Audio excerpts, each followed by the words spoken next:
Oh, we already got Erica right here, right now. Happy Tuesday. It is a happy Tuesday. I also hit all my buttons for the Instagram on time. Like I had 19 seconds. I was really proud of myself. Hey, how are you? Hi, friends. Welcome back to what I'm calling season 3 of Tuesdays with Tori. The web stream I started because I thought I'd just talk into the ether since no one was talking about what I wanted to talk about.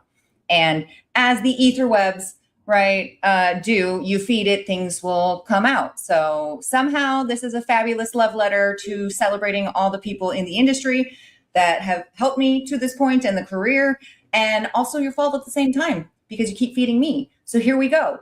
I know it's been a minute. I will let you all be mad. Since I streamed, it was accidental between the ANME show, the Stimulate show, participating in Kate, her lovely super Sex in the City or Sex with the City, Sex Toys in the City. It was super fun. We will talk about it. But there's just been a lot of stuff going on. So we'll just pretend that was summer break. It's shorter than the kids. I get it, but we'll take it. So thank you for joining my beautiful chaos. We have a super bomb guest today. I don't know if you guys know or you've gotten on yet. The Kate, the one. Wait, you can't see my microphone.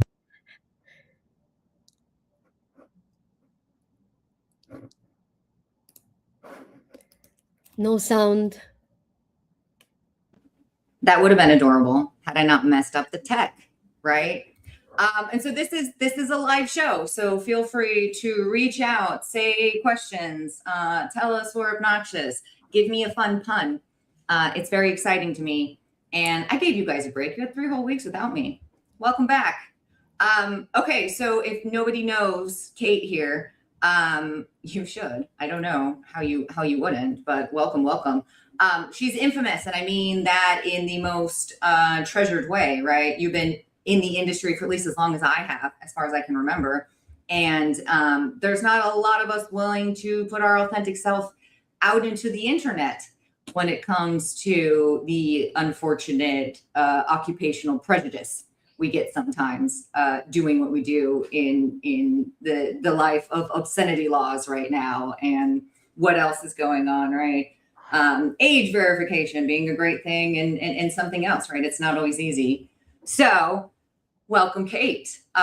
She's also the founder of In Bed with Kate, which is her YouTube channel, which if you haven't been watching, you're super missing out. Welcome to what you're binging. She's even got a great playlist for you. Sterling Cooper was just on your show. Like, he's a cool dude. Very, very much. And she edits her stuff. None of this live thing. So you get high quality. It's very, very, very beautiful. But when you're not being a sex educator, a sexologist, an award-winning PR specialist, brand ambassador, and the total North America, US, and the States representative for Kiiroo. She makes content.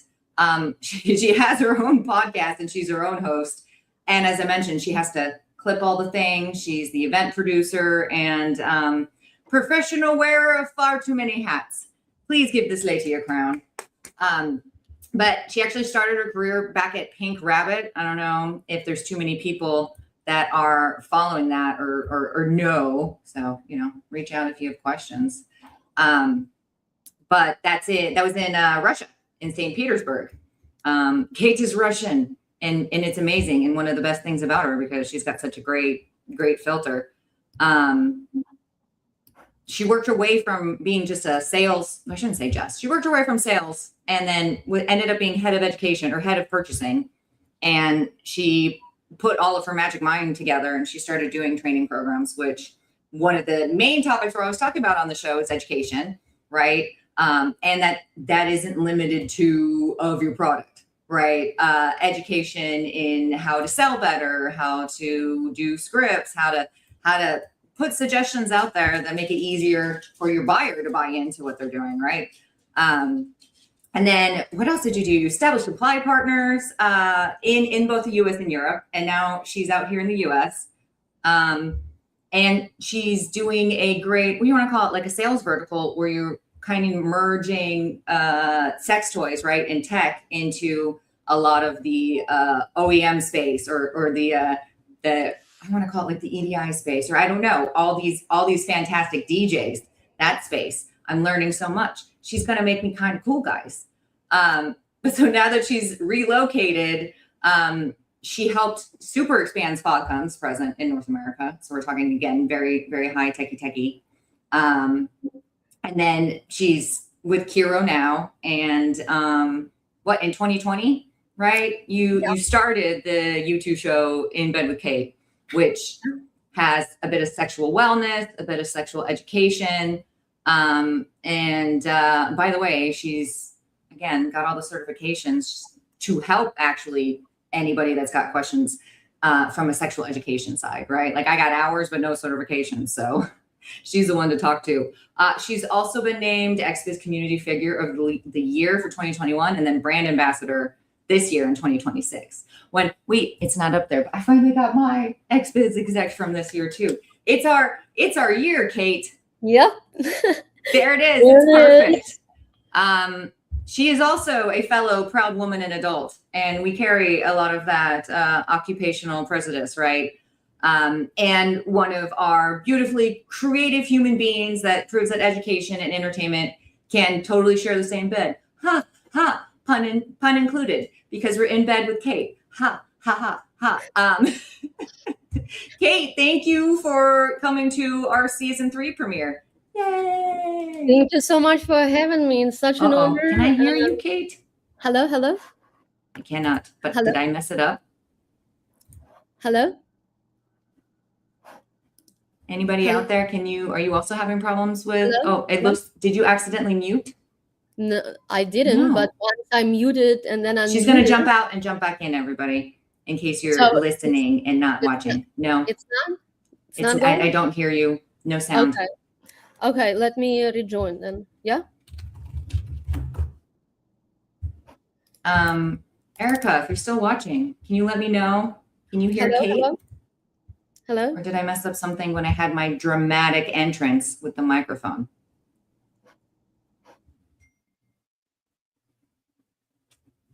Oh, Jen. Thank you. Jen, my COO, is there somewhere. Sounds like she can hear me, but she couldn't hear Kate. Okay, so let's make sure the internet's going to be kind today. I gave you a break, internet.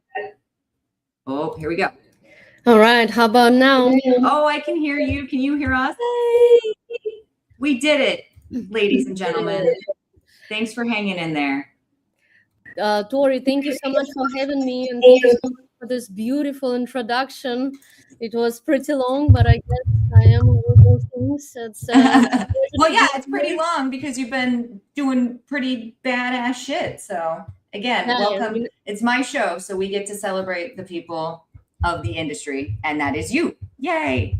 Thank you, and I'll celebrate you because I've been following what you've been doing, and I think it's such a great way to connect our industry, people from all over the world, from all over the United States, and thank you for making this community even stronger and giving us some food for thought every Tuesday.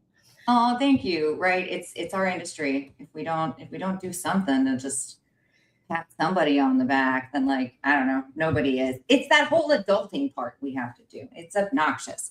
Okay, it sounds like everybody can hear us. Thank you for confirming, Erica.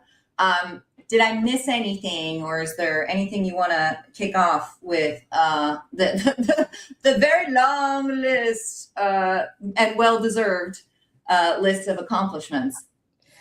I think, I think you covered everything. I also had 2 degrees, one in PR advertising, another one in business administration, 2 universities while building this career. So yeah, no biggie. No biggie. Well, the hustle is real. I guess later on, because otherwise I'm gonna just be talking about all the things I've done. And, yeah. It's a good one. There's a lot of things you've done. So you have experience in retail and in purchasing with education, and you've obviously worked with some of the bigger high-tech manufacturers in the space. The way you approach the sexual wellness industry, how has having all of that experience kind of shaped the way you handle any creative business solutions, right? And do you think it's important for people to understand all these sides of the business? I think it's definitely important, because sometimes I feel like buyers make the purchasing decision without even holding the products in their hands, right? Or sometimes just running a report or something, right? Yeah, and sometimes the owner brings in the brand, but they don't understand how difficult it is for a salesperson to sell it without having a proper training. So I think the fact that I started from the very bottom and worked my way up really helped me to understand all sides of the business, because basically how it all started when I was 18 years old, like it's no joke, it was my very first job at the adult store as a sales associate. So when I was 18, I enrolled in University of Economics and Finance, but I still wanted to be independent. I wanted to live by myself without my parents, and I needed a job. That requires a job. Yep. But I didn't know what I was interested in enough to make it my job, because like I'm not a kind of person who can sell furniture or something like that. Like I have to be really passionate. I'm pretty sure if you can sell our category, because it's pretty thorough, you could probably sell anything. But yes, like if it's sex furniture, I can. If it's regular one, I cannot. So basically, since I was a kid, like even before I lost my virginity, I was studying everything I could possibly study about sex. Like I was trying to find information about like how you're already like hyper focus activated. Yeah, because like for me, it was always so weird that people were supposed to like start having sex without knowing how you actually do that.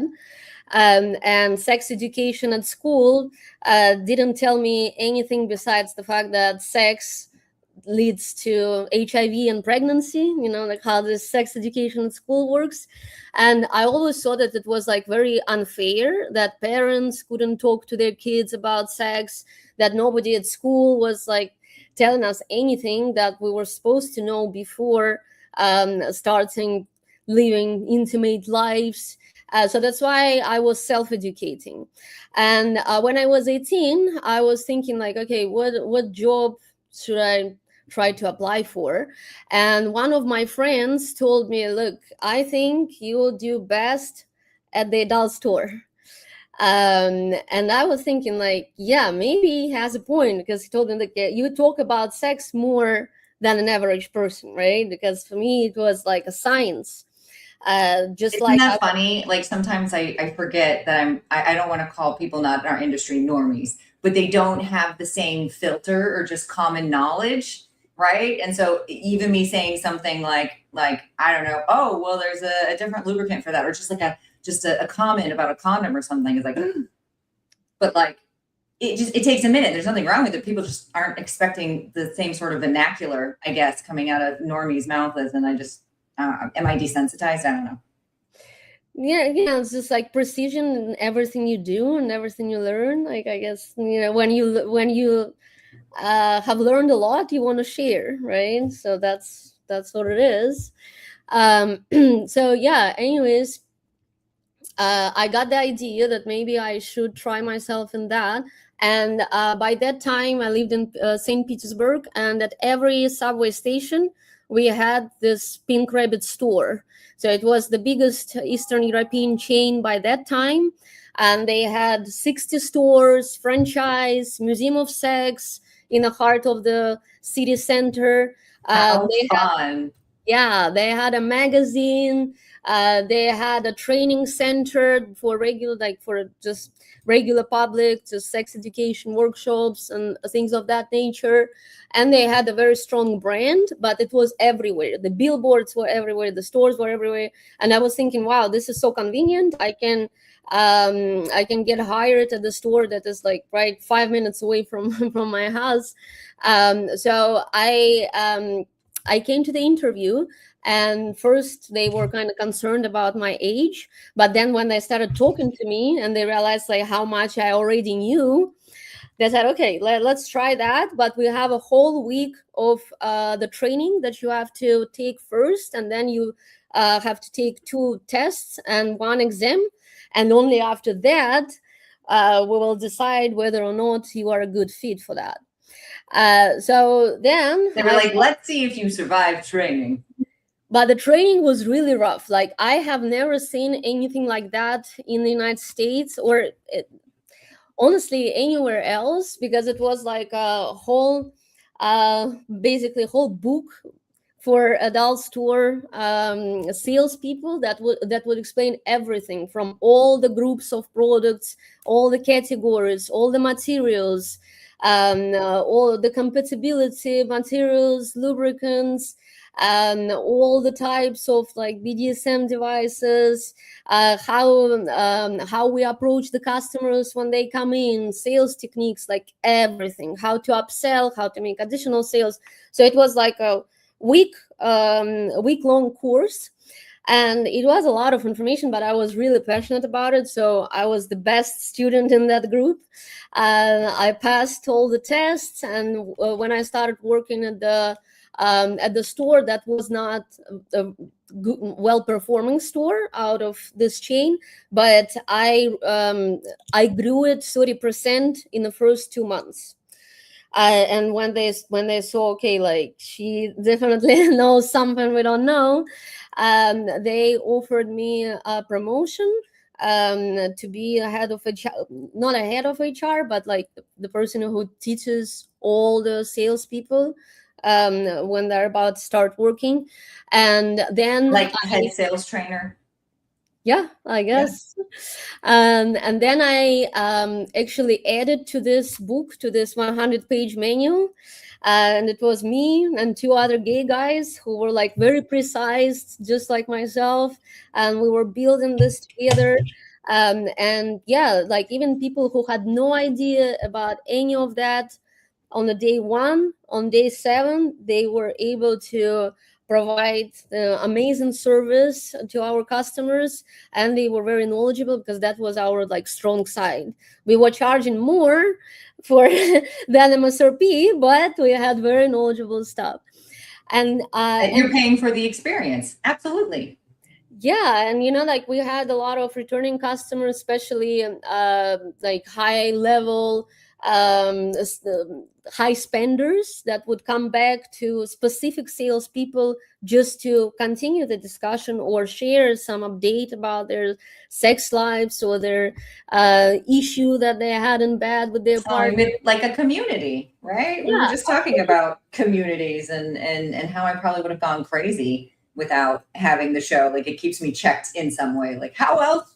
I work at home and I just go places for work. How else would I like ever have a minute to have, like in this case, like a chick brain? But like but all the people here already understand the playground we're in, right?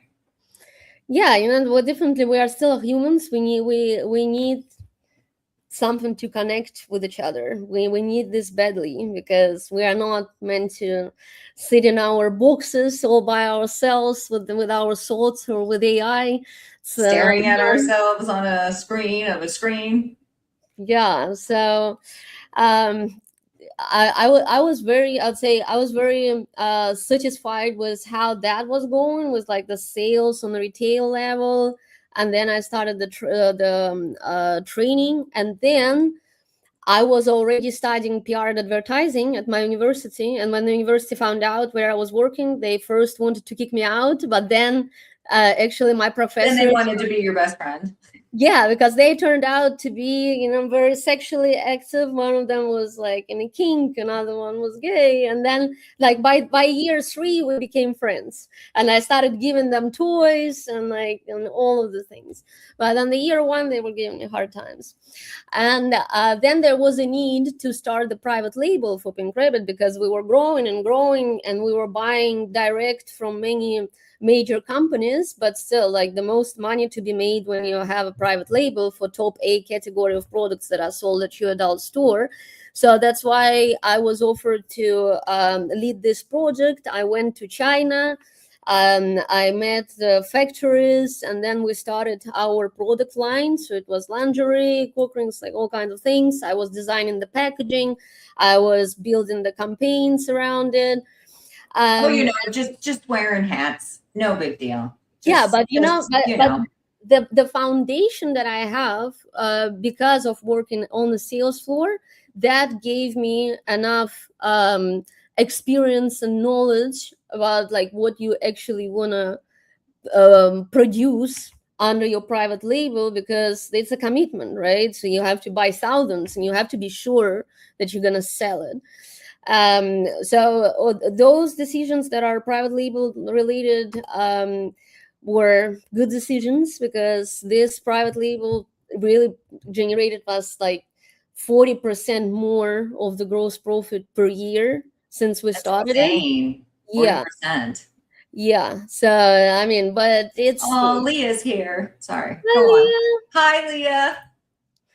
Yeah, Leah was so helpful at this section. I was going to say, I love and adore Leah, but also we all got to hang. It was a huge treat for me. Got to hang and see you at Kate's event. Okay, so Pink Rabbit was a huge upbringing for you, and a strong example of how branding and the identification of your brand, right? And going into private label and your crazy, beautiful customer service and training. What do you think that they did the best? What's the secret sauce, you think? So I think the secret sauce is that they never wanted to like hide or pretend that it's not an adult store, because like it's still conservative country, right? We had religious leaders come into the store, try and shut us down, all kinds of things, but they wanted to be visible from the day one. And they did everything in their power to raise the brand awareness, even when it was only 1 store, 2 store chain. And the outside of the box marketing, this is something that I think this company was really strong at, because even after I graduated from the university, I was actually given lectures at my university about Pink Rabbit being an example of the greatest retail branding. Because what I mean by retail branding, like every product or every technology, every store needs strong branding in the world we live in. Because right now, there's so much advertising. You can't control it, right? You go to your Instagram and all you see is like different people, different companies trying to sell you a service or a product. So the brainwashing is happening, right? And even the people who professionally brainwash are getting brainwashed, because it's just, yes, it's everywhere. Yeah, and by that time, like the Pink Rabbit thing started in the beginning of 2000s, and by that time, like social media wasn't big. Now the online tools were not really accessible. So that's why, like every time when you are out there in the city, no matter where you are, you would find some reference of Pink Rabbit. For example, the advertising on the transport, or let's say the magazine that we started for our customers, and some people were sending it for free, some people were buying it. Then the in-store marketing, like every single month we had at least 10 different campaigns running. Then everything that is related to event marketing and building community, creating experiences for people. Like back in the days, even other retailers that were like selling clothing or I don't know, whatever, like household goods, um, in Russia they did not have the strong brand, right? So it was just the store that was on the way and that had a good traffic. But Pink Rabbit was very precise, like in details, brand, brand voice, brand messaging, fonts, the logos. We had the promoters in the costumes that were looking like big pink rabbits giving flyers That's cute. at every subway station. So, and then like on the flyer, you have the coupon code, and the store is right there, like 100 feet away, right? Why wouldn't you go check it out if it's a limited time opportunity? So Pink Rabbit was sponsoring even boxing events, and we were we were putting the logo on the underwear of the boxers, you know, like things like that. Just good old guerrilla marketing, just impressions. You need impressions, and then people think they made the decision, but you've been inceptioning it the whole time. Because you know, the thing is that it takes from 5 to 7 times for a person to see your brand or your logo, to remember it. But to recognize it, it has to be more than 10 times. But I think this is something that Pink Rabbit really understood from the start. And half of the profit was spent on marketing. We had a huge marketing team. We had a separate person for Instagram. Later on, when that became a big deal, we had a separate person for product packaging, separate person from the magazine. So it's like it's not a one person show, but it was the most recognizable retail brand in Russia, not even among adult stores, but just among like other retailers too. So that's why those professors from the PR and advertising saw huge value in this experience. And then, of course, the when we started doing in-store events, which I think a lot of people don't do here, and that's actually the way to optimize the space, because you rent this space anyways, right?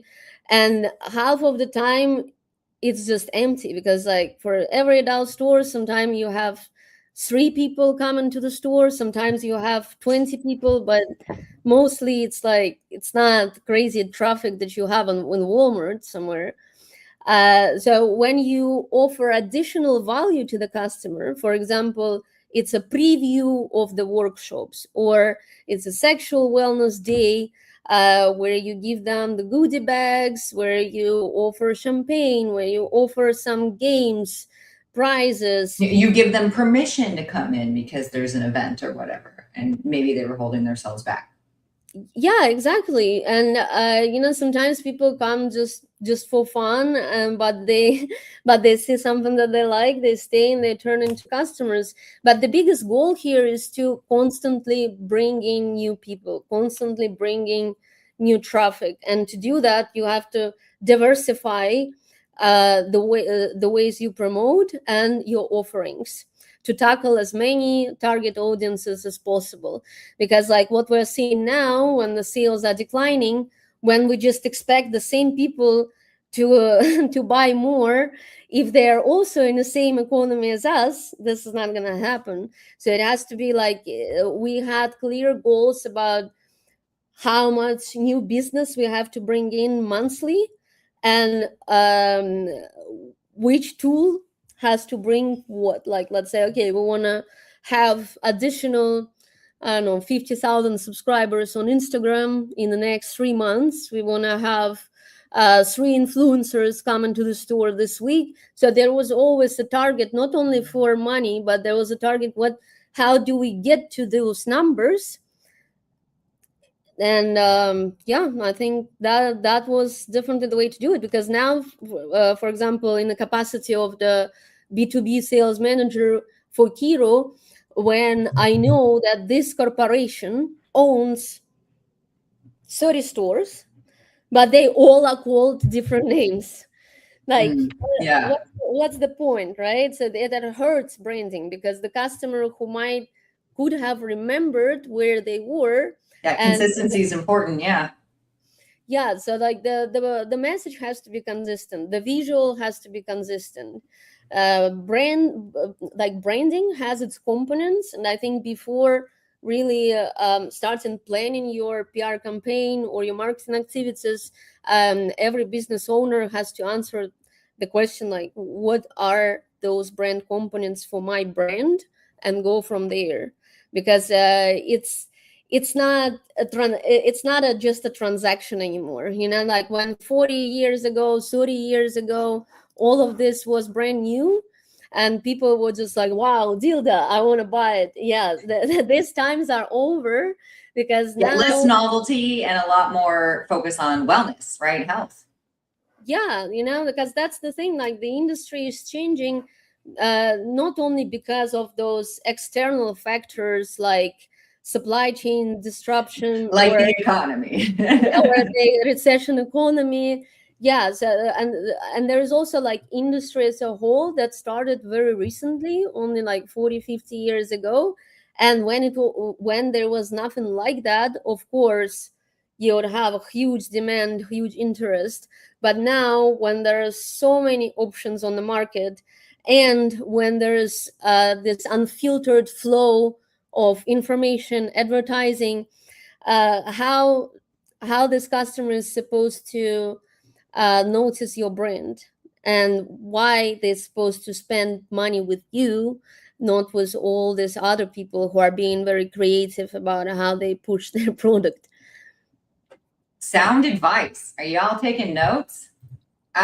So when budgets are tight, how do you think all the great things you said, right? Event marketing and getting creative and doing all your impressions. How do you think social media or any influence partnerships and educational content, does any of that matter? Do you think it helps? Are we finding new audiences? I think it might seem challenging because of the restrictions of the platforms, because your Instagram account might was shadow banned before, or even erased entirely. And I'm in the same boat. Like, my YouTube channel was deleted twice, and I had to fight with Google to prove them that this is their wrongdoing, and I actually don't break any rules that are written on their I'm an guidelines. educator.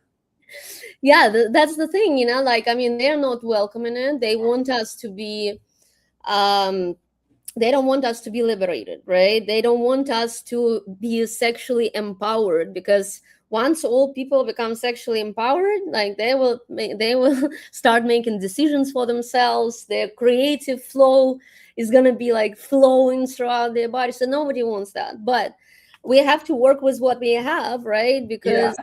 Because most people spend most of the day on social media, and if you are not there, you don't exist for them.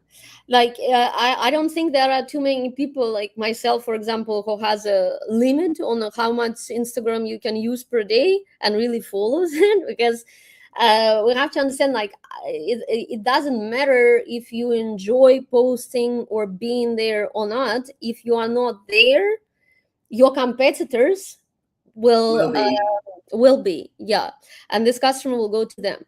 And then there is another thing. Like, I think that we should just be more creative with how we do our social media, because it is possible. Like, I was shadow banned before on Instagram, but then I changed my content, and I was consistent for like 3-4 months, and it's not restricted anymore. So I was very surprised. I thought it would never happen. So how do we actually create content that is not compromising, but at the same time that converts customers, that converts viewers into customers?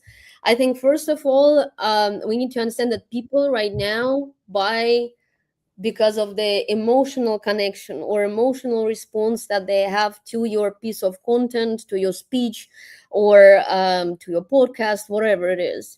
So basically, and I also have this problem, because sometimes my explanations are too technical, but we have to put ourselves in the shoes of this viewer, right? That has nothing to do with sex toys, that might not even have a dildo or a lubricant in their bedside drawer.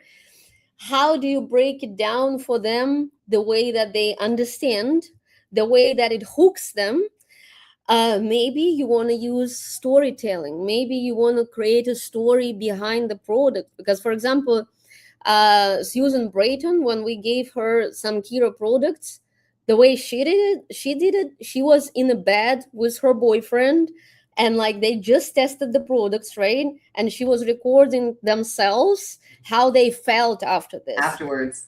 Like even I, even though I work for Kiiroo, I could have totally bought it, because like it was, I could feel how good they felt through this video. So then another way to do it is to use a network of micro influencers, because like I personally don't think that spending the entire marketing budget on one influencer with millions of followers makes sense, because like people don't trust it that much anyways, right? Like if you see, there's a lot of followers that can be bought. yeah. And if you, for example, if you paid like, I don't know, $5 million to Kim Kardashian for the post, like I'm sure that her followers expect this to be a paid post, right? Mm-hmm. While micro influencers that have like the followings from 5,000, I don't know, to 20, 50,000, they are not that spoiled. They're not gonna ask for millions of dollars, but at the same time, how many impressions you get and how creative they get with your product. Sometimes they might approach it from a completely different angle that you didn't even think that was possible to present it from. And sometimes micro influencers have like even higher engagement, and here you can just get away with sending a sample.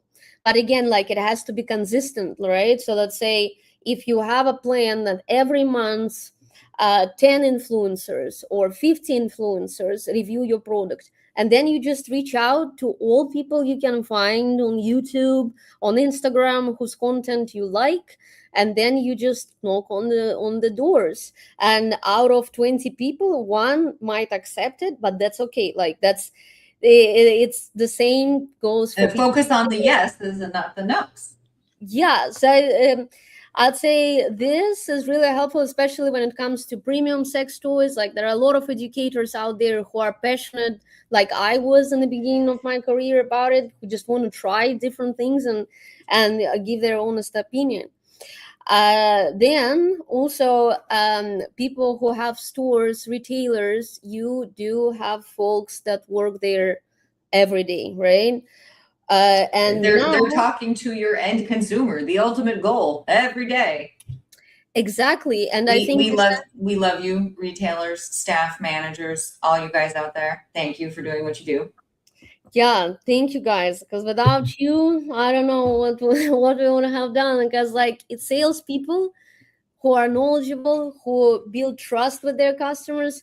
These are the reasons why people don't buy online from Jeff Bezos and buy it from the offline brick and mortar store.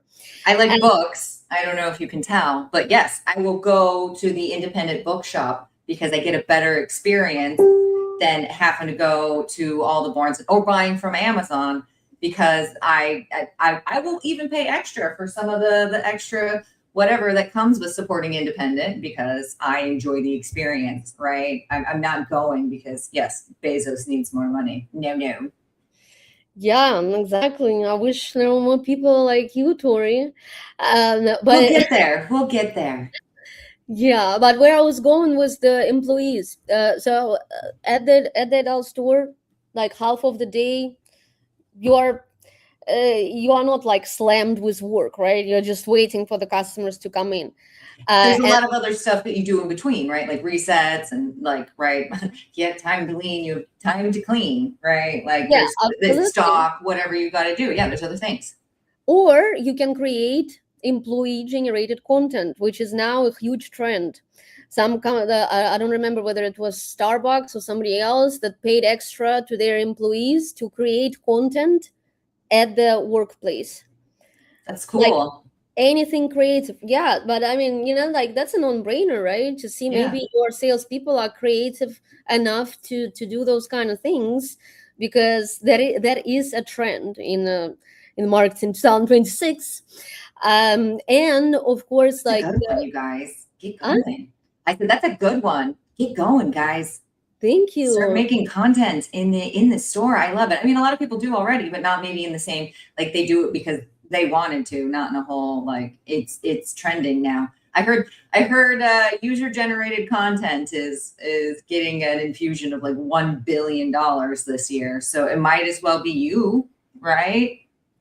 Yeah, because like if you're already there at the store with all the products, and you think about something funny, or something funny happened, or you received a new product and you are like figuring out what it is, like there's so much content that can be made out of this. Because by the time I worked at the adult store, that I didn't have social media, I didn't have any of that. But if I was there now, that's what I would have done. And another thing is that uh, most brands have like Dropbox links with the 3D images of the product on a plain white background.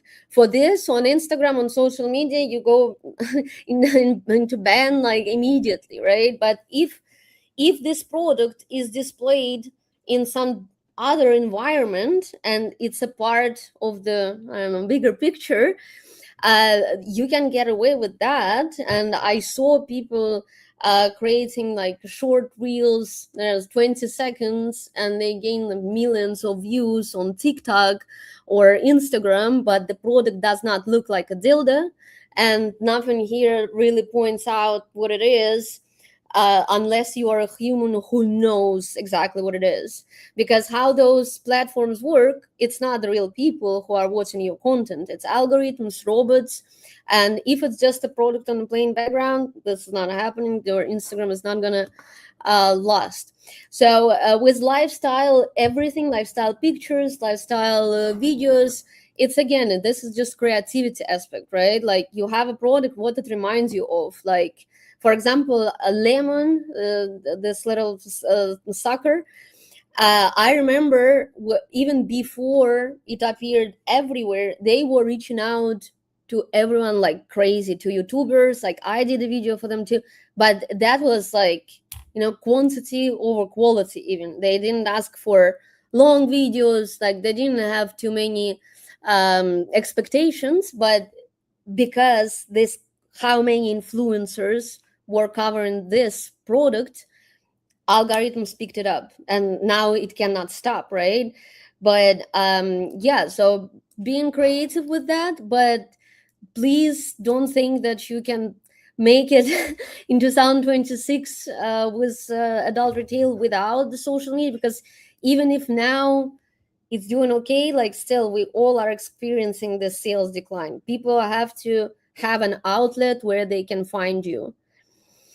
It's almost like you don't have any legitimacy, right? If your website looks funky, if you don't have a Instagram, if you don't have, right, people just don't think you're a legitimate company.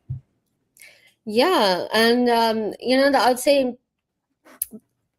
the presence should be there. Yeah, I'm not saying like you as a business owner have to turn into a content creator, no, but at least it has to be like on the roadmap.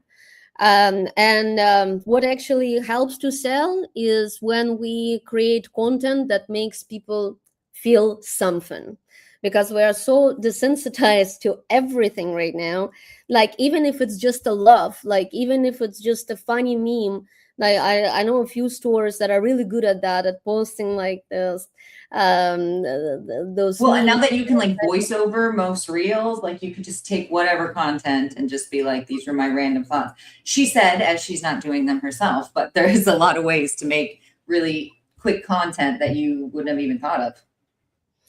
Yeah, so I mean, no matter how we feel about it, like if you ask me, I prefer living in the present moment. I don't like being online, being on social media. Sometimes people think that I don't read their messages because I'm just like ignoring them. No, I just can't, because if my head goes in that direction, then I don't have mental capacity for something else. But the cognitive load, there is a limit. There is yeah, a limit. but thankfully there is a lot of automation right now. Like you can use services to post, to schedule your posts. You can use AI tools to cut reels. Like everything is available, but it just has to be one of the tools and one of the things that you're committing to doing, no matter how fast it goes and no matter how slow the growth is happening. It's still worth doing. Well, it's like anything else. You have to enjoy at least an aspect of it, or you won't be committed. You won't have that consistency, right? Like, I know we all have to work to put food on the table, but we at least like something about our job, or we wouldn't keep doing it. Yeah, that's a good one, because like I think now there's so much panic about the state of things and the state of the industry, state of economy. But we have to always remind ourselves, like, what's the reason why we started doing it in the first place? That part. Because like, if it's a mission, this mission has to continue no matter what. She said it, folks. The mission has to continue. And we move forward. I love it. Thank you for that season 3 rally call. Can you tell us a little bit about In Bed with Kate? Right. Let's go back to 2020. Did you think it was going to become such a huge part of everything you do? Right. Your days in, your days out, and how the brand's evolved. Did you think it was going to be as amazing as it is? I think at that point of time, just like everybody else, I was thinking that the world might be ending because the pandemic just started, and nobody really knew, what to do with this, because we were under a very strict lockdown in California. And I was working for Swacom, but I couldn't travel anymore. And like traveling to other states was like basically half of the months was like bare minimum for that job. So I couldn't travel anymore. We were stuck at home, and at some point it was me and two of my other friends. So they both were in the movie industry, and I was the only one in sexual industry, and we were spending the quarantine together. And at some point we just needed a distraction because we were going like mental. It was like very first month of now the whole thing, and one of them suggested maybe we should create a YouTube channel and do YouTube videos so we keep ourselves busy. So first we started making videos about like what people of different professions do during COVID, during the pandemic. One of the guys was a skydiver instructor. So we filmed the video how he was like pretending that he's jumping from the car with the parachute and like things like that. So just funny video, right? And then the second one was what sex toy sellers do when there's a pandemic. And that's how it started for me, because this video was a funny video, but I kind of realized, wow, like there's so much that goes into that, like the lighting, all the devices, the tripods, the cameras, the angles, and how like I never really thought about it before. Yeah, and let's talk about that a little bit. Like, we all see the end result. What does it actually take behind the scenes to run In Bed with Kate as a creative business? I mean, it takes a lot, honestly, because first of all, when people think that filming a video is just like taking the phone and filming it, no. To create a good piece of content, you have to have a team. You have to have a videographer. That, at least me, like I'm terrible in filming. Like if you ask me to take your picture, it's not gonna come out good. just I know who I am. Yes. Like I can deliver the right message, I can plan the shoot, but I cannot hold the camera. So for me, it's like always videographers and all the creative people. Like they sometimes they're moody. Sometimes you have to work around things, and so at first I started not just like I wouldn't say that I was studying how the filmmaking process works. No, but I was just blown away by like how much work it actually is. That even like 10-minute video takes 4 hours to record. You know, like what the hell, All the right? videographers and graphic designers out there are like, yes, you just need the picture, but you got to get the right picture. You got to get the right footage. You got to edit. Yeah. Exactly. And about lighting, this is something I still don't understand, and I still cannot set up good lighting myself. But even among people who do professional videographers, there are not too many people that know it 100%, because sometimes like they're just guessing, right? So you have to have a good videographer, then you have to have the idea of the video, the concept of the video, right? You have to hook the viewer so that they keep watching, and then you got to make it entertaining enough so it doesn't feel that they're sitting at the desk at school, and you have to remember what you're about to say, and then the post-production part starts, and that's the most annoying part, because like doing it yourself, I mean, if that's It's the time only consuming, but you don't have to spend as much time communicating to someone else what your ideas are. But yeah, the capacity of the brain goes to mush. Yeah, like I'd say editing, I've never tried to do myself. I from the start I hired the freelancer in another country, just not to like overpay that much, and just do like specific number of videos per month. But yeah, I'd say first of all it's consistency, because it's really hard to see that your video is gaining like, I don't know, 10 views and you spend 10 hours making it, right? And Yeah. for the first few years it's gonna be like It's that. gonna feel that way, Yes. right? So like the secret sauce here is just not to give up when everybody tells you to give up, because so many people were telling me, oh, you should stop it, because they put the 18 plus on my channel, so YouTube does not help to promote it. Algorithms don't pick it up, so only people who are subscribed to my channel can see my new content, right? And the first time it got deleted, everybody was saying like, okay, now you understand why you shouldn't do this on YouTube. Naughty Kate.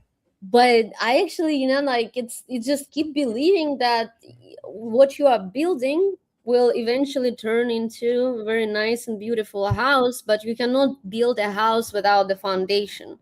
You don't know how long it's going to take, but again, if you believe in what you're doing, if you believe that this information is valuable, that this outlet for connection has to exist, then you shouldn't be looking at views or statistics, because like really this is the way to express yourself, express your ideas, um, to connect with your audience, and from there the life will show what can be built. But like I didn't have specific goal, like let's say, oh, I want like 10,000 subscribers by the end of this year.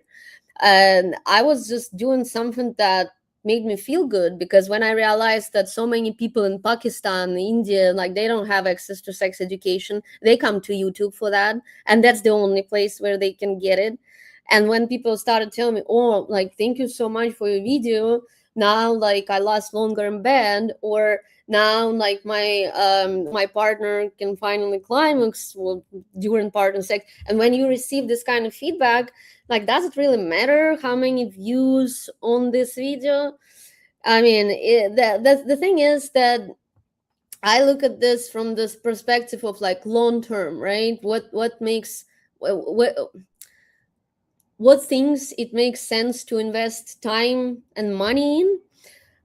From long-term perspective, things like YouTube, social media do make sense, because YouTube is the next TV. Yes, right now nobody is watching, but maybe in 5 to 10 years from now, this will become, your channel will become alternative to Netflix or something.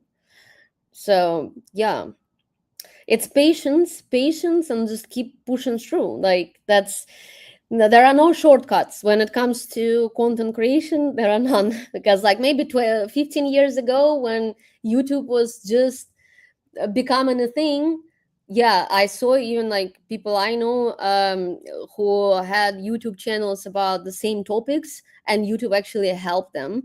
But I was not one of these people, right? So I had it hard way. Because you're a lady with an accent. Oh gosh.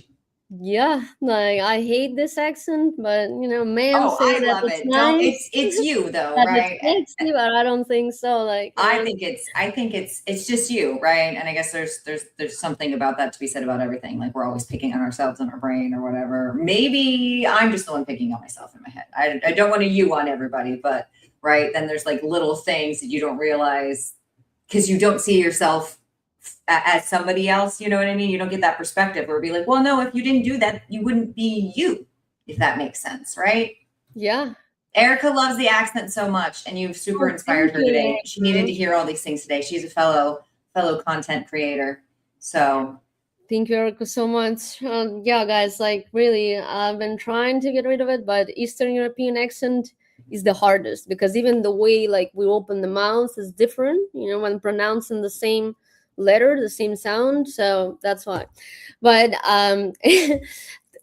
getting back to your question about how it starts. So yeah, in 2020 the world was about to be over, so I didn't really have like long-term plans about how to turn this into a corporation or legit business. So first it was like my investment that I had to invest consistently without seeing the results. But then when we had the first altitude after the pandemic, and I came to the show, and so many people were like meeting me from different stores, different retailers, salespeople, managers, and they would tell me, "Oh my gosh, your video about lubricants really like explained me everything that I didn't understand." And I was like, "Wow, wow, it like is okay, so I'm helping you. working!" I'm not just educating. I'm helping you sell too. That's what Yeah, it's about. If you can inspire one person, my mission is done. I mean, we won't forget the mission, but that's at least with what I set out to do. Right. I felt like there was a lot of or gatekeeping. And it was just kind of like, well, I would love to help, right? Like I think we started talking about that human connection. Humans are meant to serve other humans, right? So, it feels good and it pumps you up and keeps going when even just one person was like, you helped. I don't know. Maybe that makes me a huge narcissist. We can talk about that later. But yeah, I like feeling like I could be somebody now that the 21-year-old version of me needed entering this business. but that's not narcissism. That's not. I think you just clearly understand that we as a society we have to make each other better. We have to make our world better, right? And different people do it differently, but overall, I think creative work is called creative because this is not about the return on your investment, like or immediate return on your investment. It's about what you actually can bring, like your self-realization. Let yourself be your authentic self, be heard, speak your truth, and having an outlet for that. That's very important because like we all can work 9 to 5 job, right? But like what are you actually proud of? And those are things like that. When you inspire somebody, when you learn to teach others, when your path actually becomes an example for somebody who is in the same hard situation that you were before. So I think those things are way more valuable than our not recession proof cash that devalues anyways. No one's saying that anymore. I used to like subscribe to but it's a recession proof.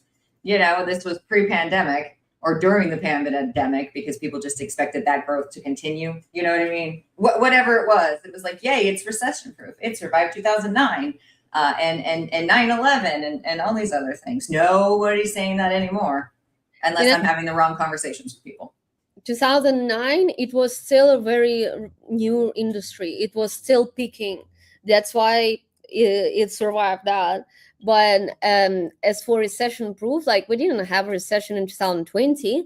What we had was injection of big amount of cash into economy that would lead to inflation one way or the other, because like you cannot throw that much of the free money, stimulus checks into people's pockets, and expect the inflation not to happen. Like when the first stimulus check um, was signed, my professor from Cambridge, that was a good friend of mine for many years, he called me and he told me, like, is it true that Americans are giving free money?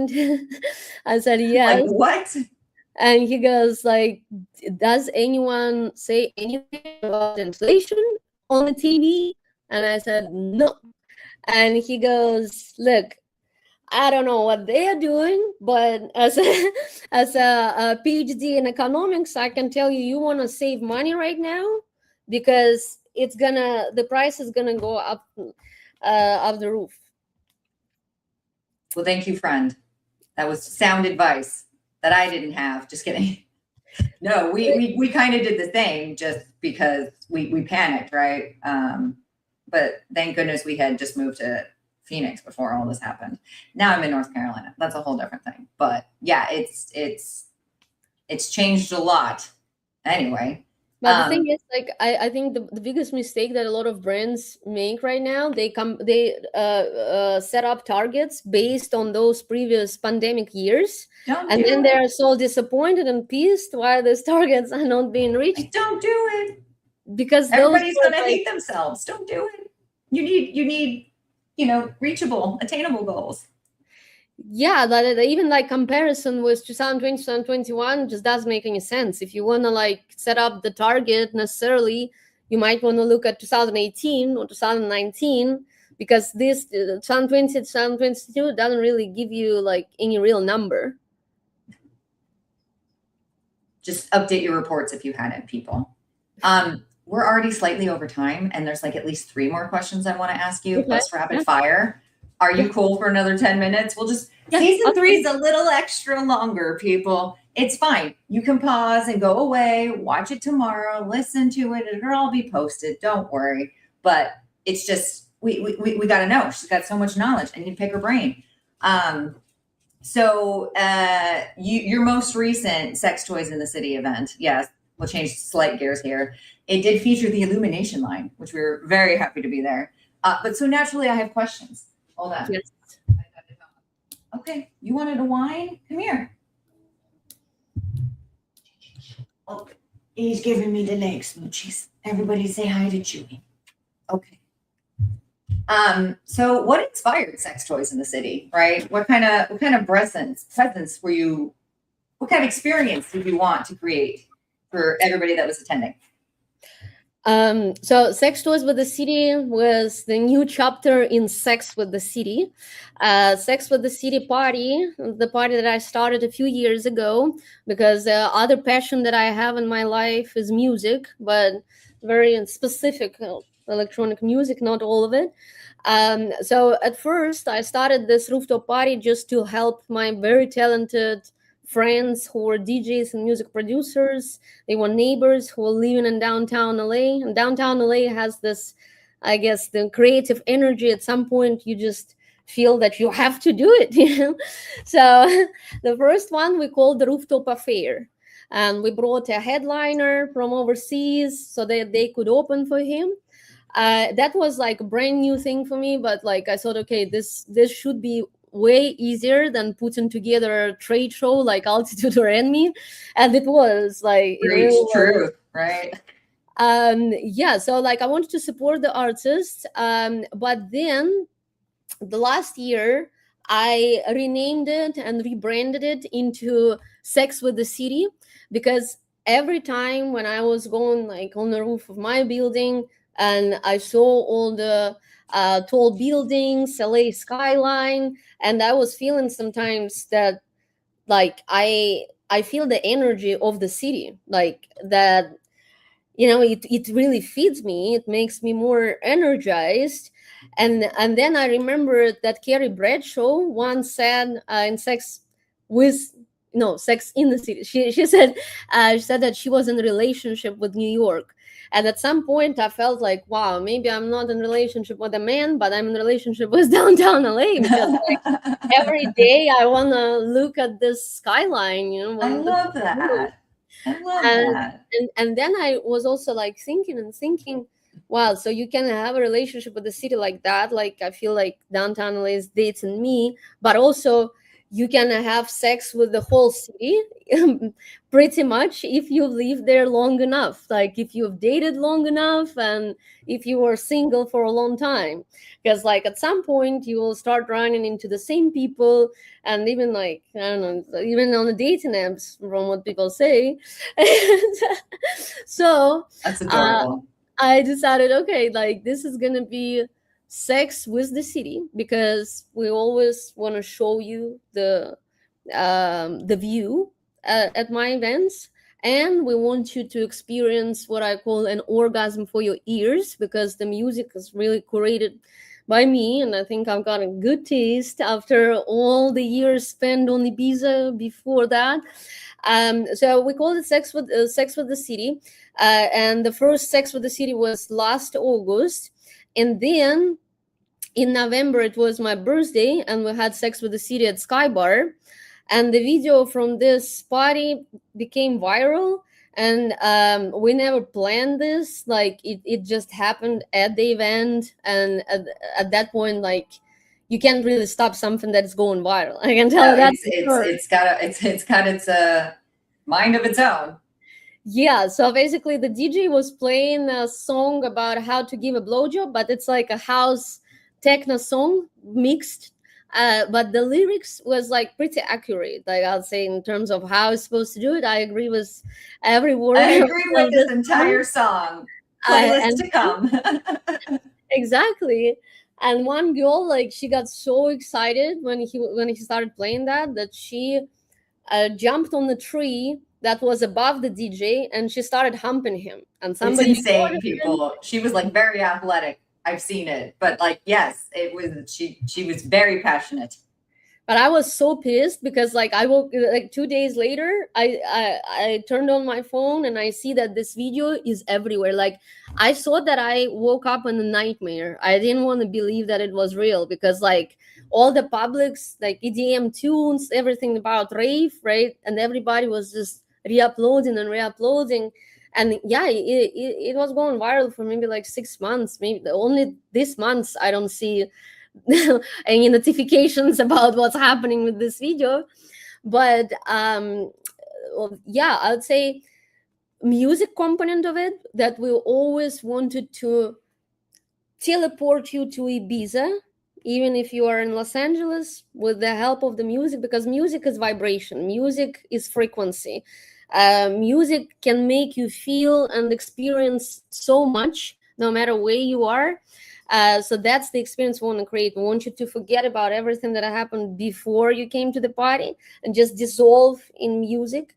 And you will also find some sex toy stations, maybe goodie bags with the products from our sponsors, or maybe you'll find Sex Educator on the site and you can ask all your questions after a few drinks, the ones that you couldn't ask before. So basically that's the place where we merge sexuality and music, right? Because sexuality is the creative energy and music is the creative energy, and we celebrate both of those things at Sex with the City.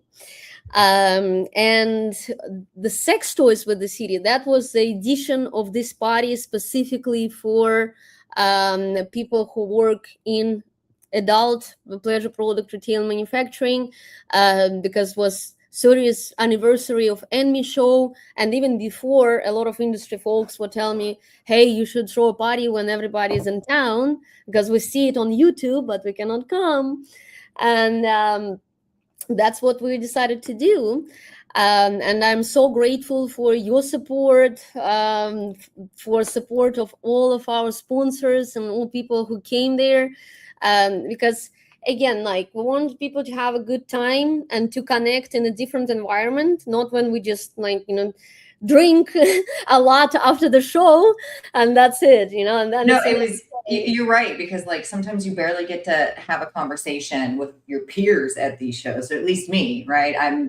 It's just me on the sales team and the marketing team and the strategy team, right? So I'm busy at the shows, as everybody is, but sometimes at least it gave me an opportunity to like be in a fun spot and sit down a little bit with a cute little cocktail and just hear some music and just exactly kind of like disassociate for a minute, even though I was switching out toys to make sure that they were still bright and pretty. Just in case you didn't get to see Destiny, she says, what an awesome concept. And she loves the passion behind it. So I just want to make sure you saw that one, because look at you inspiring people already. Thank you so much, everyone who is inspired. This Friday, we're having another event at Level 8 in downtown.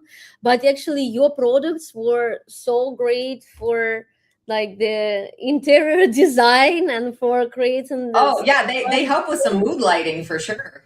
Yeah, because like even on the video, I shared with you the short one, and there is also a longer one. Like even the girls, like nobody asked them to dance with the toys all the time. Yeah, but like they were, trade them out, but you see them on the table, you wanna grab them. Yeah. And that's the thing. Like how many sensors are involved, right? So like when you have a vibrator, regular vibrator is just regular vibrator that can get you off. Yes, absolutely. But if it has the lighting, or if the lighting syncs to something, then it's a whole different sensory experience. And I think as more of those sensory experiences merged in one product is better. I mean, thank you. I'm gonna write that down and be like, this is, because that's the whole point of body illumination on that site too, right? But so many more things we can talk about there. Keep it focused, Tori. So just quickly, so why do you think in-person experiences still matter when so much product discovery usually happens through websites or social media or whatever online reviews? Okay, so for example, if we look at alcohol sponsors, like they spend $100,000 at least on each event, where they are not getting anything out of it. Like you just give samples of your drink to other people, right? But they pay this amount of money.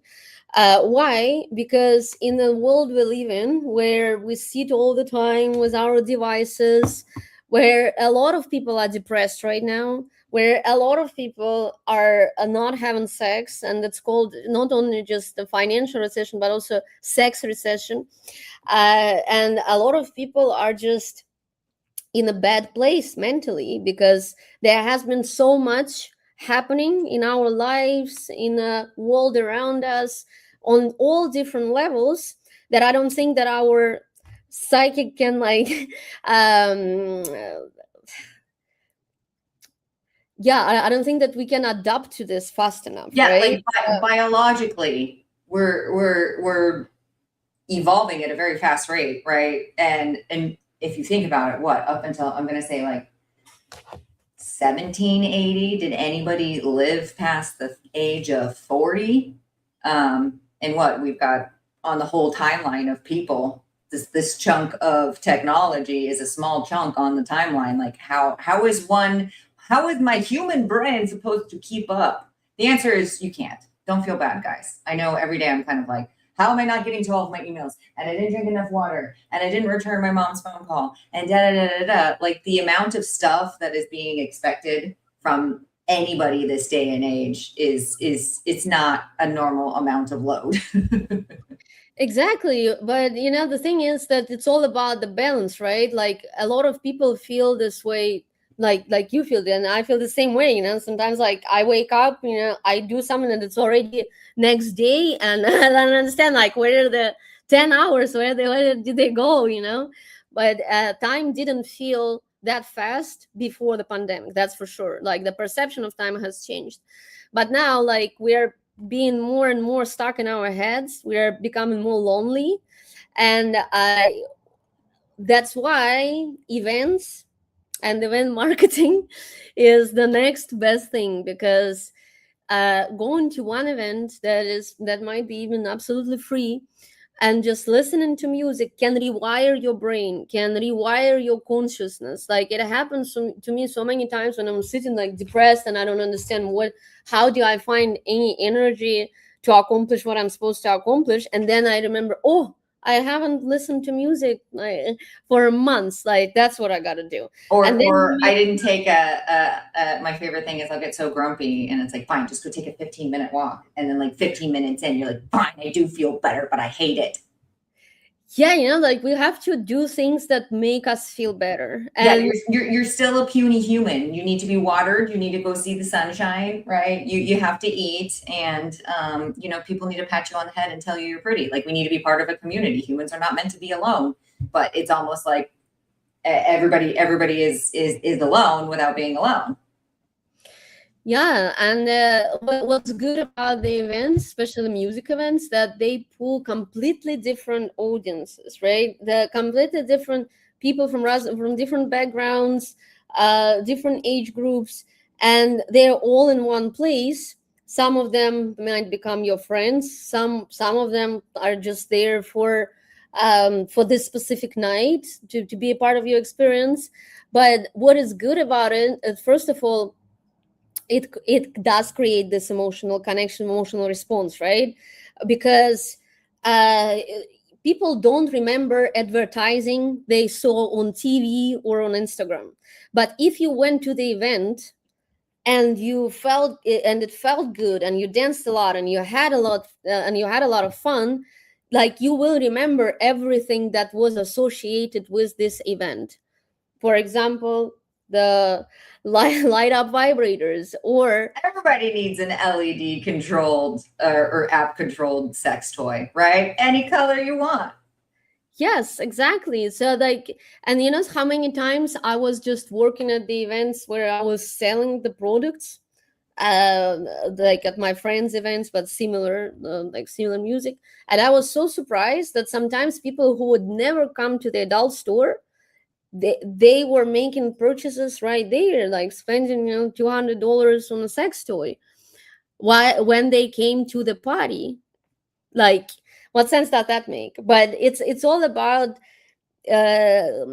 tackling these new audiences, and there are a lot of crossing audiences when it comes to people who use sex toys and people who go out, rave and party, and experiences make the products more memorable, because, like, the product on its own, it's really hard to get to the point that people will remember it. But when it's associated with the night for books, then it's a whole different story. So that's why event marketing, like, again, the even Pink Rabbit example, why did we need to sponsor boxing championships, right? Like, but even creating impressions and consistency. Yeah. But you'd be surprised, even from boxers, there were a lot of people who saw that on a ring, they saw the logo, and then they would come to the store. Like, you never know. But it's just, I would say, it's just one of the marketing tools that, first of all, is not demanding like a huge budget. But second of all, it does work wonders, especially in the times like this, when people just really need to restart and relax and decompress, because like, someone to shampoo my brain. Yeah, like, that's exactly how it feels after a good night with music, dancing, and LEDs. Just in case you didn't see it, Destiny said, people, myself included, really love getting lost in an experience, especially shared experience. Something wonderful to remember based off of the lasting feeling. It's priceless. Which I was going to say, I think that's like your brain anyways. Like, go back to your last big fight with your significant other. You remember being mad, but you remember all the details of being mad? No, you remember the emotion, right? Yes. And Brendy's here. I love you. I miss you. I hope everything's going fabulous. She says, bring the neons back. Oh, okay, Brendy, anytime. Oh my goodness, we could just have a freaking 2-hour podcast. I'm trying not to, but let's shift to some of your experience in Kiiroo and robotics and AI, right? obviously, through your work with Kiiroo, you've seen technology change the sexual health and wellness space, and SPOD come before that. And it's impacted the way people connect. How have you seen it impact people, or how have you seen tech kind of get more oriented, right? It's almost standard. Things are expected because there's a lot of high tech products out there that it's forcing the category to evolve as well. I'd say when I was the head of the purchasing department for Pink Rabbit, I brought in Kiiroo. That was 2017 or something. And I did not know what to do with this at all. Like I bought like $15,000 worth of Kiiroo, and I'm sitting there and I'm thinking like, yeah, I'm really good at sales, but can I sell it? Because like for me, by that time, it was too far ahead. It was too advanced. So then after the pandemic, the situation has changed dramatically, because the thing is that doesn't matter how we feel about the technology, it's in every part of our lives, and sex is not an exception. And the whole idea of virtual sex, like the growth of webcam and the market share of webcam, that is absolutely insane. And then the VR porn, like now, VR porn with the quality 14K, 16K, like you are there with the people, like for real, like you're there. It's so real, right? So basically that's why I decided to start working for Kiiroo in 2022, because I realized that after the pandemic, there is no going back. We are not gonna switch back to in-person everything from after spending 2 years on Zoom. And I decided to capitalize on that because I saw that, why not? I saw that was the evolving trend that was about to take off. How it affects our sex lives, I would say it depends from what angle we are looking at that. If we are talking about long distance relationships, situationships, yes, it definitely does help, because even I had like long distance relationship when I just started working for Kiiroo. So basically, I'm just starting working for Kiiroo, and I'm just getting myself into long distance. You're like, well, let's look at a couple things here. That's a perfect timing. And so he was in Hawaii, I was in LA, and we couldn't see each other as often as we wanted to, but because I was already working for Kiiroo and I had the vibrator and a masturbator that could connect on a long distance, that really helped us to maintain this intimacy, to maintain this closeness, even if we couldn't see each other for a few months. So that feature does help. Then let's talk about, let's say, the video connectivity, right? When we have a toy that connects with VR porn, and when the toy mimics everything that you see in virtual reality, what can happen is that you simply don't have a need to be on Tinder, to spend $300 and $500 on a dates every time you take somebody out. And in this economy, for many men, it actually makes total financial sense, and I don't blame them, because like instead of guessing whether or not you would end up in her bed after taking her out, now you have a toy and you have sex with all your favorite porn stars in VR. So is it a good thing? I don't think so. Like, I do believe in a human connection. I do believe that humans do need to be loved. They do need to be, they do need to form, different kinds of relationships, including intimate and sexual. And this definitely prevents many young men from doing so. And this year started from me discovering the statistics that 1 in 3 men in United States who has a VR headset already watches VR porn Sorry, my table is collapsed. What is happening? We're so passionate about this conversation. The world shakes. I think it started raining out my window, so lots of things happening here. Yeah, I hope it's gonna last. Okay, maybe all those things around. Yeah, so 1 in 3 men who has a VR headset already watches VR porn every week, right? It's 50% of men who have tried VR porn. So what does it tell us? That the world is still going digital, even further digital. And that's why on the other hand, 1 in 3 men in the United States in 2026 hasn't had sex at all, like partner sex. So some parts of this technology will help us to stay connected. Some parts of this technology will make certain groups even lonelier. But it's unavoidable, because when I started my journey in this industry, VVibe was the only thing with app control, and everybody was going crazy about it. I spent my salary of sales associate, like the entire salary I spent on VVibe. But that was my first purchase. We vibe forever. Yes. Yeah, but now, like, every toy comes with remote. Every toy comes with a Bluetooth connectivity. More Yep. and more brands. The Illumination line included.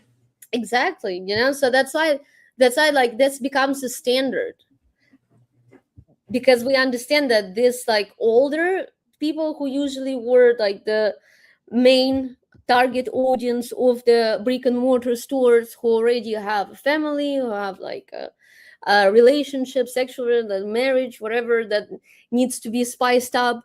Now it's different, because Gen Z does not have the same libido. So basically, from the younger people, like they will most likely go for something that is interactive, that is Bluetooth operated, because they spend most of their day with their phone. That makes sense. Where else do you think robotics and kind of interactive technology create meaningful opportunities for modern relationships? I know you spoke about your experience. Is there anything else we need to be just keeping our trending eyes open for? I think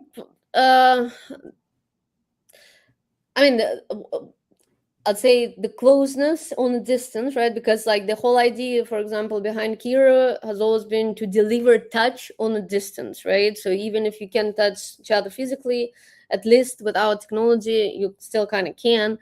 And if you and your partner are on a long distance, but you engage in this virtual remote sex, it still straightens your emotional connection. And plus, now more and more devices that comes with some like personalization, where you can create a mode, save the mode, and yeah, just in general, like, you can explore more, you can learn more, and through some of the apps from some manufacturers gives you advices, gives you real-time feedback, like how you're squeezing your pelvic floor muscles, this and that. So it's like, it depends whether you are a technology person or not, I guess. But like, even from the standpoint of a regular customer who is not on the either side, but why, if I can buy the toy with app control and manual control, should I buy the toy that only has manual control and costs basically the same? Like, I mean, in my head, I love the value, right? I'm either going to buy this for just now, or I could get something that's going to give me options down the line. Again, I'm not your normal consumer when it comes to purchasing any of these things, right? I don't think either one of us count, but in my head, it makes sense. What if I change my mind? I want the right to change my mind whenever I want to. I think there is one thing that is developing faster than sex tech, and this is AI, and this is something we should be like really aware of. Because okay, I was like, yeah, let's do the last one before we do rapid fires and I release you. I'm sorry. Welcome to season 3. Lots of information here, everybody. Like, where are you on the AI, right? Any concerns about it becoming too dominant? Like, are we worried, the royal we, about the direction that all this AI is heading? I think we should be worried as a society and as an industry, because like society, it's obvious, right? It makes us dumber, it makes our attention span even shorter, and it makes us unable to process information, to read information. But that's only one side of it, and plus it will drink all our water and very soon. I feel like everybody who went to college got like some certificate of anything, right? Just deserves a medal for doing it before AI. Yeah, but the thing is that even like right now, when you have to memorize something, like I remember I was memorizing poems, like no matter how long they were, I I was was saying able it to out do it. loud to myself. Now you can have someone chant it to you. Yeah, but now like even for me it's hard, so that's why like I'm cutting on the using of those tools. I think it all depends how you use them and for what. But what concerns me in relation to our industry is that yes, sex tech is amazing, yes, VR porn is amazing, but what it's lacking is the emotional connection, right? But with AI, people do have this emotional connection. And even if many of our viewers maybe haven't gotten that far with those tools, I personally was very surprised when one of my friends, who's also a DJ, so he doesn't have a problem like getting laid, like he's very outgoing, He's good. DJ in downtown LA. He's good. Yeah, and he goes, look, do you think by the end of this year there will be a lot of men who would introduce their parents to their humanoid robots? And I go, what are you talking about? And he goes, I have pre-ordered the Tesla Optimus, and I will insert the intelligence of my AI girlfriend That I've been into programming for 3 years or whatever. Yeah, and he wasn't really programming it because like You're just, well, if you're talking back and forth with it, that's programming it. You're giving it a personality. I mean, the thing is that I think like things like Grok AI, for example, it has a personality from the start, because first I didn't take it seriously, but then he sat down myself and our other friend, and he goes like, guys, I want to introduce you to someone. And then he turned on the Grok, Elon Musk's AI, on his phone, and he was talking to his phone, and he goes, hey, I'm here with my friends, I really want to introduce you, can you say a few words about yourself or something like that? And then she started talking back, so we could all hear it. And at first she was nice, but then once she introduced herself, she said, okay, so when are we gonna talk about your hard cock that is so tight inside of your pants? And I was like, okay, that's interesting. All right. And then he tried to shut it down, and I go, no, keep it away. You're like, no, on. I'm interested now. What else is gonna happen? You have no idea, like the dirty talk that she was doing that night. Like, I mean, I was talking to her for 2 hours or something, and I understand how the guy can get stuck on that, because it got me turned on. Like, I was like, wow, like, because usually when you search like porn with the dirty talk or porn with the storyline, nobody can talk like her, like 100%. So biggest sex organ, right? She totally fingered your brain. Yeah, and then I kind of understood that might be a big issue for our industry, because if you think about it, like for $5,000 prepayment, right? You can not only have the robot that you have a emotional connection with, that already knows you, that is so slutty and so dirty, like in the way she expressed herself, and now it will find its physical form, and it can also drive you, it can also clean your house, it can do all of the things that you don't want to do and be intimate with you. Like, it's really hard to beat. Why do I leave the house then? You can leave your house with it. Like, that's oh my goodness, that's what I'm saying. But like, why would I want to? I don't need to. Yeah, no, I can totally see it. So yeah, I think that's the biggest, that's the biggest concern that I have, because like it's more people than we think. What about AI porn? Like, I know we already have animated porn and stuff out there, and I remember people being concerned about just body dysmorphia in general, because they're not real people. And on top of that, porn is performative. It's not education. People often go to the dirty sites to educate themselves, and now we're going to have non-real people out there. From your sexologist point of view, how are we feeling about AI porn? AI porn, AI generated porn? Yeah. From what I know, only Grok does it, right?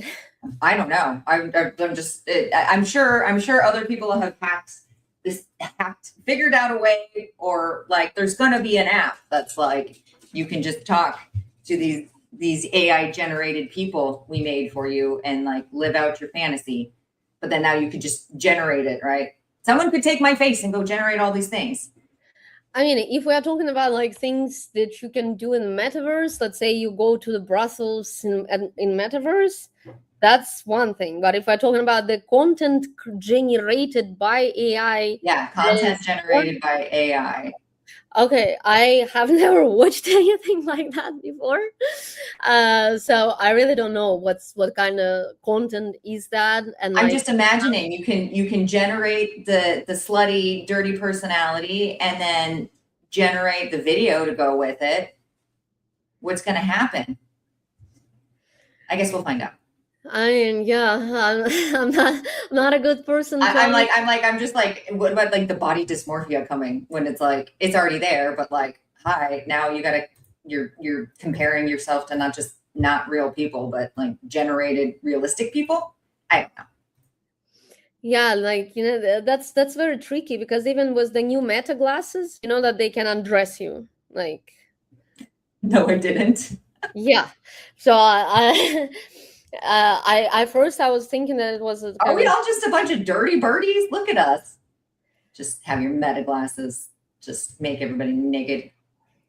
Yeah, it's really hard to predict where it's all going, because like I think it's developing so fast that it scares the people who built it. Like the founder of OpenAI and all these folks have already said that, hey guys, like we needed to stop it 2 years ago, because now it's on its own. Like it's by itself. It keeps improving itself. It's open. It's OpenAI.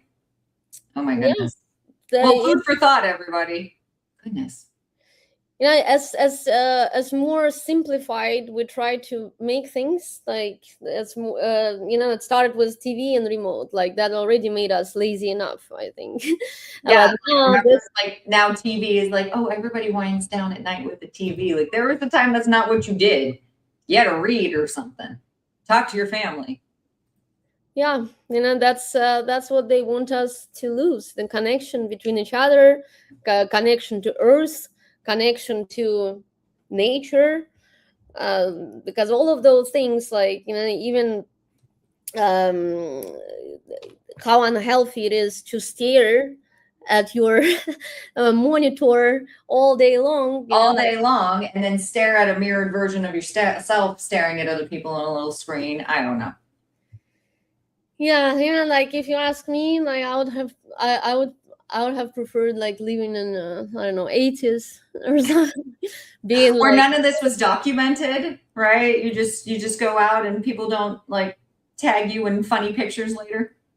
Yeah, people still live like that in many places. Like every time when I go to Hawaii, like I don't use my phone, because it will feel weird if I put my phone on the table in a place where nobody uses their phones. Yeah, different monoculture there, so to speak. Yeah, so I think it's just about protecting your mental health and understanding that all the social media exist because they are addictive, because it has already been proven, and the founders of these companies are being sued by European court for making it that addictive. So again, like of course, nothing good it's going to bring into your life unless you use it consciously, right? If you use social media to grow your business, it's okay. If you use AI to optimize a task, or but even like, even with that, when I was rewriting the descriptions, like 1,000 descriptions was okay, and then in the middle of this 1,000 there was one description that was saying something about the prostate of the child. Okay, like, I mean, No. like, I don't No, trust no. 100%, but yeah, Shouldn't. you can either Yeah. use it in your advantage, or you can become just a consumer, an addict. So I think it's the same as any Who other. are you? Consumer, addict, or moderate user? I'm Yeah. not saying, I'm just audience, right? Like we're all under the thumb of the internet and the apps that come with it, right? Yeah, moderation is a key. There we go. You ready for some rapid fire? And then Yeah. and then we can wrap this up because my family got home and I think my dog's. Yes. Okay, so don't overthink, just the first answer that comes to your brain, so people can get to know Kate a little more outside of sexology. Okay, Yeah. where's your happy space out of the three? The retail floor, your podcast studio, or a live event? Live event. What is the most misunderstood part about being a creator, you think? On social media, you see only the best moments and the best shots, and it's not as fun as you think it is. It's still a lot of work. It's commitment. Yeah. What's the one thing you think every great event needs? Great vibes and orgasm for your ears, or at least great music. Good lighting, yes. If In Bed with Kate had an official cocktail, what would your cocktail be called? Horny in bed. I love it. Would it be pink? Maybe red? Maybe purple or Oh, okay. red or Yeah. dark red or something. Yeah. Ooh, sultry. Sultry. If your career came with a warning label, what do you think your warning label would be? Your relationship with sex will be different from the majority of people, and it will change depending on where you are in your career path.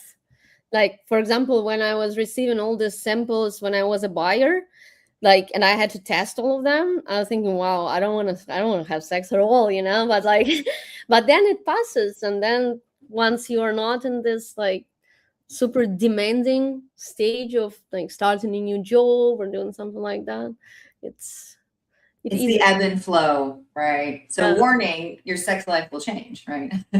your relationship with sex, like how There you you go. approach sex, how you look at sex, like, because No, I love that. I love that. Where you were talking about like sexual empowerment, just also empowerment to be educated and feel like a lot of people need permission, right? Even if it's from a stranger, to be like, no, you have permission to care about your sex life. Yeah, absolutely. Okay, yay! This was like the bestest. And I'm sorry, everybody. You should just pause and rewind later, but there's a lot of good shit. Thank you so much, Kate. Before we wrap up, can you tell everybody anything great that's coming up next for you that you want to share? And, maybe leave them with just some words of wisdom. Also, do all the shameless plugs so people know where to find you. Yeah, Tori, thank you so much for having me here. I think I should come back at some point. No, I was like, there's so many more things I would love to ask you. You have such a great viewpoint. Yeah, thank you so much. Thanks to everyone who watched this video. And yeah, thank you for being here for me, for being here for each other. You can find me on YouTube in Bed with Kate. You can find me on Instagram in Bed with Kate. Pretty much everywhere in Bed with Kate, in bed with me.